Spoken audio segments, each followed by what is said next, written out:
Сувениры, посуда, предметы декора. Все эти изделия народного промысла хранят тепло человеческих рук. Главное их отличие – чистое производство и природный материал. А еще уникальность, ведь каждое изделие существует в единственном экземпляре. Кроме того, наукой доказано, что еда из керамической посуды полезнее и вкуснее.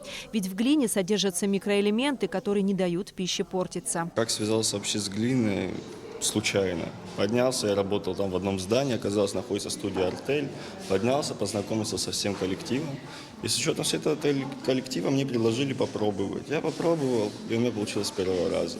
Представляю работу, и уже по ходу дела руки сами ее делают. Главное начать. Полепил, сделал, оставил, кому-нибудь отдал. В принципе, даришь, наверное, друзьям. Пассивное хобби.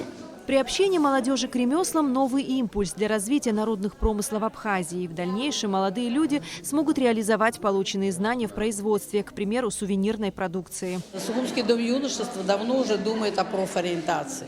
Это серьезный момент воспитания нашей молодежи, потому что выбрать жизненный путь и чтобы он был счастливым, чтобы он был успешным – это очень большая задача.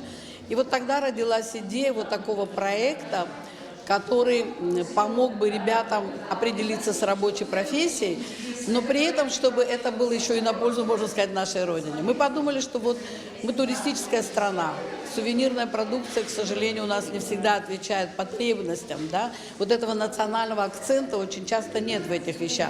А это может быть воплощено вот в каких-то таких изделиях. Проект «Профориентация молодежи» через привлечение к рабочим профессиям осуществляется с марта 2021 года.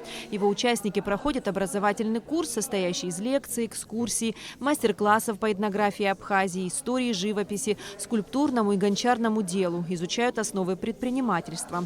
Полученные знания закрепляются на практических занятиях по гончарному делу в мастерской студии «Артель».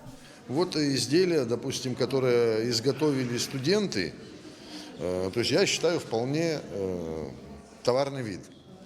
То есть человек, закончивший курсы, может изготавливать у себя дома изделия и реализовывать их. С начала курсов прошло порядка 32-34 человек. Из них могу с уверенностью сказать, что 4 занимаются уже сами профессионально этим дома. То есть они приобретают гончарные круги.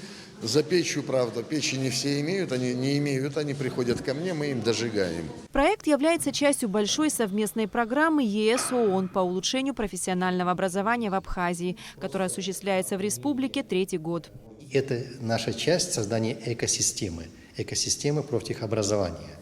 Это современный тренд в мире, когда мы говорим о том, что необходим более системный подход. И именно поэтому мы объединили вот все этих 3 партнеров для того, чтобы создать систему. То есть систему, в которой выставка является одной составляющей экосистемы или создаваемой экосистемы, в которой молодежь будет находить себя в своей рабочей профессии, будет знать больше о мире, о рынке труда и о том, какие возможности даются в колледжах. Из-за ковид-ограничений выставка-продажа проходила всего 1 день. У тех, кто ее посетил, была уникальная возможность приобрести эксклюзивные изделия из глины.